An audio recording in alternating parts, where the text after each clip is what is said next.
parti pour mon premier défi crochet à l'aveugle. Bonjour les fans de loisirs créatifs, je suis contente de vous retrouver aujourd'hui pour mon premier défi crochet.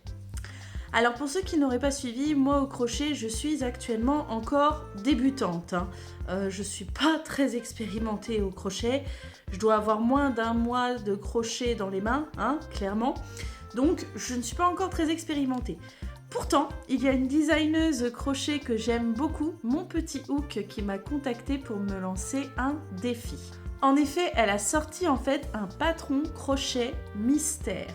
Et elle m'a mise au défi de le réaliser, en sachant que je débute le crochet. Mais bon, je dois être un petit peu fofolle dans ma tête, j'ai décidé d'accepter sa proposition. J'étais très contente de ce défi. Et en même temps, j'ai un peu la trouille, on va pas se mentir. Je suis un petit peu stressée. Mais elle m'a rassurée, elle m'a dit que si j'avais besoin d'aide, que je me sentais perdue ou que j'avais besoin de conseils, je peux la contacter. Donc ça va. Donc j'ai imprimé son patron. Voilà, donc c'est un patron surprise mystère et c'est le premier qu'elle fait. N'hésitez pas à aller consulter son compte et tout. Donc pour ce patron surprise mystère, on a plein d'indications, mais on ne sait pas ce que l'on fait. On ne sait pas. Voilà, c'est un patron donc qu'on a au format PDF, mais moi je l'ai imprimé. Voilà, je l'ai imprimé parce que je préfère suivre sur papier. N'hésitez pas, vous, à me dire si vous aimez mieux suivre sur papier ou sur écran. Mais personnellement, je suis plus à l'aise avec des feuilles de papier dans les mains. Donc en fait, ce patron, il est mystère jusqu'au lundi là. Ce sera le lundi 28, 29, truc comme ça. Et en fait, le lundi, enfin, il y aura la révélation de ce que c'est. Donc cette vidéo ne sortira qu'après qu'il y ait eu la révélation.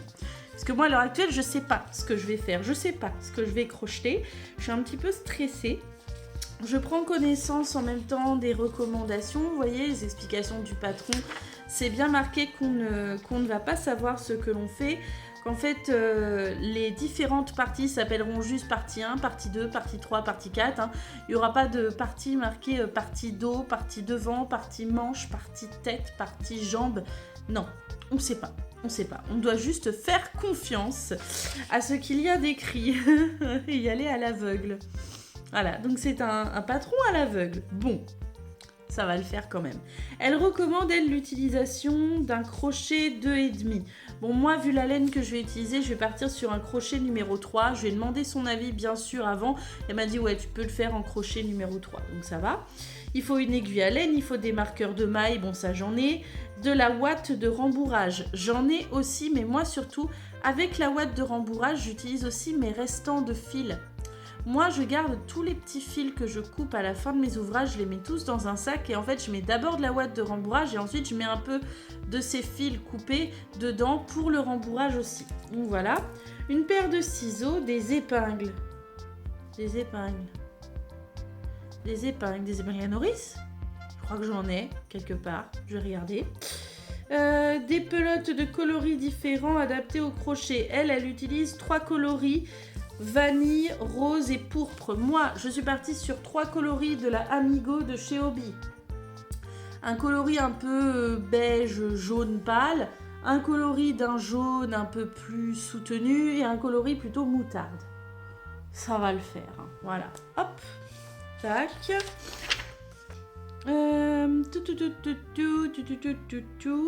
Il y a marqué quoi d'autre? Ah, en facultatif, il y a marqué aussi 2 perles noires de 5 mm environ. J'en ai pas. C'est pas grave, c'est facultatif. Du fil de couture noir ou couleur adaptée. Peut-être j'en ai. Oui, je crois que j'en ai. Une aiguille à coudre, j'en ai. Bip, mesure 9 cm avec le matériel énoncé. Bip. Ah, le truc qu'on va faire, en fait, va mesurer 9 cm environ. D'accord. Les coloris proposés peuvent être modifiés selon nos envies, ok? Sur ce patron, vous pouvez utiliser des couleurs tendres ou flashy, vraiment, tout est permis. Nickel. On continue, la suite. Ah, là, on nous marque ce que les abréviations, à quoi elles correspondent.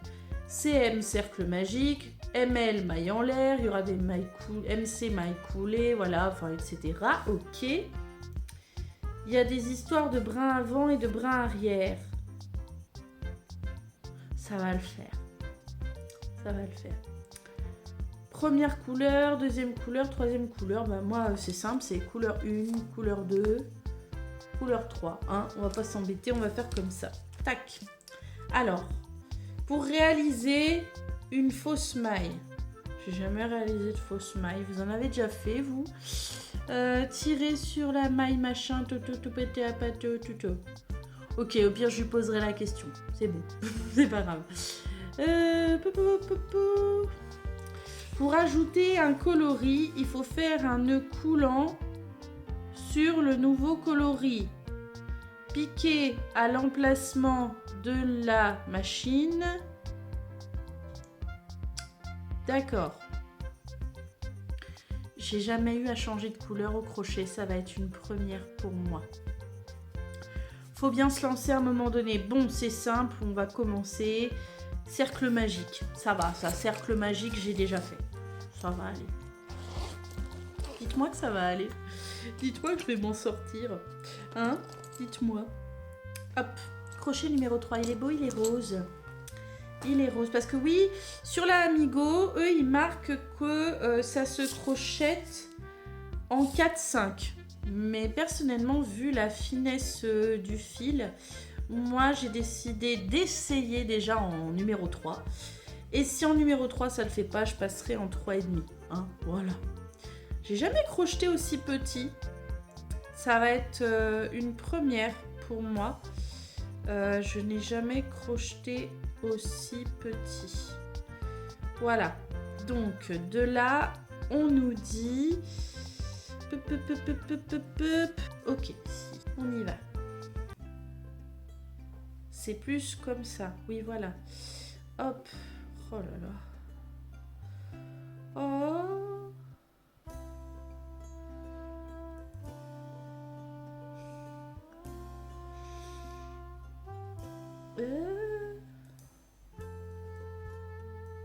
Non, j'aime pas. Elle est mal faite, là, ma maille. Je la refais. J'aime pas. Moi, je veux qu'elle soit mieux faite que ça. Je suis perfectionniste. J'ai beau être débutante, j'aime bien que ce soit bien fait. Alors, j'en ai fait combien là? Je sais plus. Je sais plus combien j'en ai fait. 1, 2, 3. Je crois. 4. Non, c'est 3 là. Non, j'en ai fait 3. 1, 2, 3. Bon, je crois que je démarre bien. Ça ressemble pas à grand chose. Ouais, je mets toujours un marqueur pour repérer ma première maille en l'air. Parce que sinon, je sais pas me repérer bien encore sur la où c'est quelle est la maille en l'air. Je trouve que par rapport au tricot, repérer les mailles au crochet, c'est moins facile. Je veux dire, au tricot, les mailles, elles sont sur l'aiguille. Donc ça va. Voilà. Ça se repère tout seul, c'est sur l'aiguille. Au crochet, c'est moins facile à repérer. Bon, alors on continue. On va faire des augmentations. Je sais faire des augmentations. Je sais. Enfin, je crois. On y va. Donc là, il faut que je pique. Oh, punaise. On va y arriver. Je crois qu'il faut mieux que... Ah non. Non, du coup, ça démarre pas là. Donc je démarre là, je crois. Bon, je tente. Hein. J'ai le bon nombre de mailles. Ouh. Je viens de prendre une suée et je suis qu'au rang numéro 2. Tout va bien. Je sais pas dans quel état de je vais finir à la fin. Parce que je me prends déjà une suée de stress au rang numéro 2. Tout va bien. Et là, vu que j'ai enlevé le marqueur et que je veux pas perdre le repère de la maille en l'air, et ben je garde vachement les yeux sur mon ouvrage. J'ai peur que si je décolle les yeux de mon ouvrage, et ben je vais plus savoir où quelle est la maille. Bon. Voilà. J'ai fait un rond. C'est joli. Hein. On continue. On va attaquer le 3e. Bon, bah je viens de faire le point avec mon professeur, celle qui a fait le patron mystère. Je dois défaire. En fait, j'ai fait un cercle fermé. Faut pas faire comme ça. Faut travailler en spirale.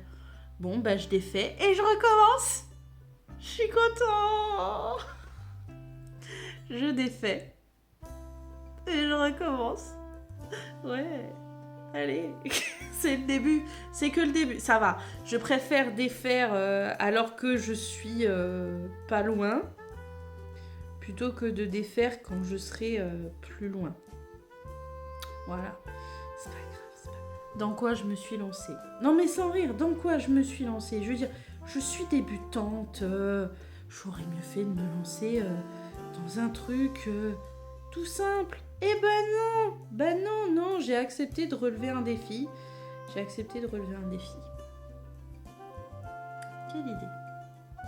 idée, je vous jure. Bon, allez, on recommence, on y croit, on va y arriver. Voilà. Mon professeur m'a envoyé une vidéo, je vais la regarder. Bon alors, on est le lendemain, donc j'ai passé ma soirée d'hier à avancer sur le projet. Je suis quoi? Voilà, je suis encore dans la partie 1. Voilà, j'ai encore fait que la première partie. Je crois qu'il y a 4 parties, un truc comme ça, parce qu'il y a une partie qui se fait 2 fois. Ou il y a peut-être 5 parties, enfin bref. Donc j'ai avancé. Voilà. Il y a plusieurs théories au stade où on en est. Mes filles pensent que ça peut être un museau.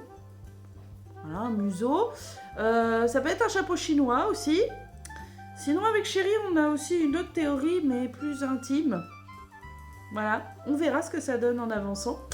Donc, ça avance bien, je suis contente. Au final, en fait, le travail en spirale, il suffit de savoir ce que c'est. Et ça se fait très bien. Voilà, c'est juste que moi, j'avais démarré en cercle fermé. Elle m'a dit non. C'est en spirale. Donc, c'est pas tout à fait pareil. Elle m'a aussi donné une astuce qui est de placer un fil contrastant, comme ça. Et en fait, à chaque fois que je m'apprête à démarrer ma première maille, le fil contrastant, je le fais passer comme ça pour repérer l'endroit du début de la fin de mon rang. Et c'est vrai que c'est vraiment pas mal son idée. Hein. C'est pas mal comme technique parce que les marqueurs de maille, alors j'en ai quand même placé un ici parce qu'apparemment il faut que je repère cet endroit. Je ne sais pas encore pourquoi, mais fallait que je repère cet endroit, donc voilà. Et du coup, ce petit fil-là, c'est plus léger. Voilà, c'est pas mal comme astuce. Donc là, je vais m'y remettre. J'ai terminé donc le tour 19. Là, je vais entamer le tour 20. Voilà, très simple. On fait des augmentations au fur et à mesure. Par contre, le tour 21, il y a un truc que pour l'instant, je comprends pas. Mais elle m'a dit qu'elle allait m'envoyer une vidéo pour que je sache. Donc le tour 21, en fait, on démarre en sautant un certain nombre de mailles. On saute plusieurs mailles. Et en fait, moi, la question que je me pose, c'est du coup, on a, là, imaginons, ce serait le tour 21, j'ai mon crochet. J'en fais quoi de cette boucle-là, quoi, quand je saute mes mailles? Je sais pas. Je suis un peu en stress, mais elle m'a dit, t'inquiète, je vais t'envoyer une vidéo qui va t'expliquer comment faire. Donc voilà, donc là déjà je vais faire mon tour 20 tranquillou bilou avec les augmentations qui sont marquées. Franchement son tuto PDF est très bien expliqué. Moi je le trouve très bien expliqué. Pourtant c'est la première fois que je suis vraiment avec un tuto écrit comme ça, où j'ai aucun appui vidéo à part ce qu'elle m'envoie quand je lui demande pour comprendre, parce que le travail en spirale je ne connaissais pas. Pour sauter des mailles, je ne connais pas. Mais sinon, voilà, avec son tuto écrit, elle explique où faire les augmentations. C'est très bien expliqué, rien à redire. Allez, je m'y remets. Bon, alors, on fait le point. Je suis vers la fin de la partie 1. Alors, j'essaie de vous montrer à quoi ça ressemble. Hein. Je suis au milieu d'un rang, voilà. Mais je me suis dit, tiens, que ce serait pas mal de vous le montrer un petit peu. Je sais pas à quoi ça ressemble. Il y a 2 trous là, de chaque côté. On dirait à moitié un poisson. Voilà, regardez, on dirait un poisson. Je n'ai toujours aucune idée de ce que je suis en train de faire. Vraiment aucune. Là, en plus, au rang précédent, je me suis débattue. Parce qu'il fallait que je fasse des augmentations de demi-bride sur brin avant. Et je m'y prenais pas comme il fallait, soyons clairs. J'ai essayé de piquer, je me demandais même pas comment, je ne sais même pas comment. J'ai fini par y arriver, voilà. Donc je suis bien contente. Là, je suis encore dans un rang de demi-bride. Je suis vers la fin de la partie 1. J'ai hâte d'attaquer les autres parties. Ce qui m'embête, c'est que je risque de ne pas avoir fini aujourd'hui. Et la révélation sur le compte de mon petit hook de Sarah, et ben c'est demain. Donc je risque d'être spoilée, de savoir demain ce que je suis en train de fabriquer. Mais j'aurais aimé l'avoir fini avant qu'il y ait eu la révélation. À mon avis, ce ne sera pas le cas. Mais bon, c'est pas grave. Je compte quand même aller jusqu'au bout de mon truc. Péniblement, mais j'irai au bout. Voilà. Allez, je continue. Alors voilà, on est le lendemain, donc on va dire qu'en tout, pour faire ce projet crochet mystère, il m'a fallu 2 jours. 2 jours. Je trouve que c'est vraiment pas long en sachant que je suis débutante, que j'ai galéré, comme je vous l'ai dit, sur certains passages, parce que les augmentations sur le brin avant, j'en avais jamais fait en demi-bride. Les demi-brides, en plus, j'en avais fait qu'un petit peu, j'en avais pas fait beaucoup, donc il a fallu que je reprenne en main. Je trouve que les brides sont plus faciles à intégrer mentalement au niveau du geste que les demi-brides. Mais bon, à la fin, je les avais bien, donc j'étais très contente. Au final, on a quand même à peu près deviné ce que c'était parce qu'on avait émis plusieurs théories sur ce que ça pouvait être, ce patron mystère. Et on a quand même plus ou moins deviné. Donc surtout, n'hésitez pas à me mettre en commentaire vos théories sur ce que c'est parce que la révélation arrive tout de suite. Alors, avant de vous révéler ce que c'est, je dois vous avouer que si j'avais su ce que j'étais en train de crocheter, certainement que je n'aurais pas choisi ces couleurs-là. Les couleurs que j'ai choisies, finalement, bon, c'est joli quand même, hein, il est très joli ce que j'ai fait, je suis très contente. Hein. Mais c'est vrai que si j'avais su, j'aurais peut-être pas choisi ces couleurs-là, j'en aurais peut-être choisi d'autres. Voilà. Allez, je vous le montre tout de suite. Voici Bloby.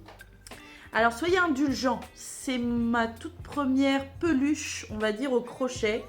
Voilà, c'est la première fois que je fais un ouvrage de ce type.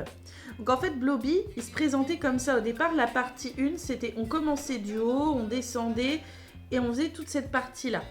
Voilà. Ensuite, indépendamment, on a fait le haut et le bas. Puis, indépendamment, on a fait 2 petites nageoires là de chaque côté. J'en suis bien contente, franchement, de mon petit Bloby.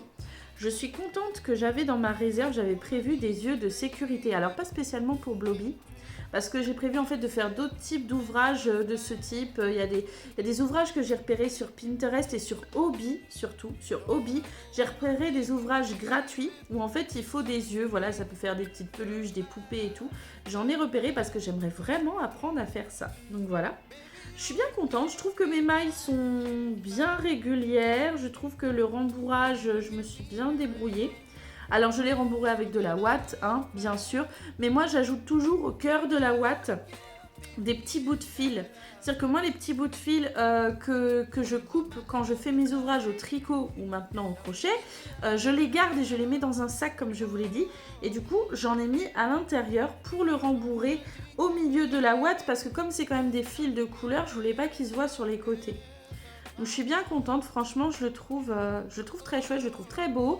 Ma fille l'a tout de suite adopté, ma grande, hein, elle a dit c'est pour elle, c'est son Bloby, voilà.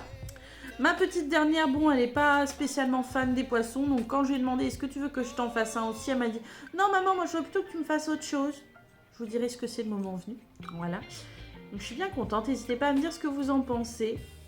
Merci à Sarah, mon petit hook, de m'avoir lancé ce défi de crochet à l'aveugle. J'ai trouvé l'expérience très intéressante, un petit peu déstabilisante parce que en général, quand je fais quelque chose, un ouvrage, je sais ce que je fais. C'est-à-dire que même quand je me lance dans un châle improvisé, je sais que je fais un châle. Vous voyez ce que je veux dire? Là, clairement, je ne savais pas du tout ce que je faisais. Je savais juste que c'était un petit truc. C'est tout. Donc c'était un peu déstabilisant parce que j'arrivais pas à me projeter sur le résultat final. Et en même temps, c'était très intéressant parce que j'ai appris beaucoup de choses. J'ai appris beaucoup. Voilà, donc je suis très contente et je la remercie encore une fois. Et est-ce que j'aurais envie de réitérer l'expérience de faire un ouvrage au crochet à l'aveugle? Ouais. Ouais, je pense que j'aurais envie de retenter l'expérience. Franchement, voilà. N'hésitez pas à me dire ce que vous en pensez. N'hésitez pas à me dire si vous, vous aimez ce genre d'expérience de faire un petit ouvrage à l'aveugle sans savoir ce que ça va donner. Et en plus, il est bien parce qu'il utilise très peu de fils. Donc franchement, vous avez vraiment besoin de très peu de fils pour le faire. Voilà. Des gros bisous à tous et à bientôt pour d'autres vidéos.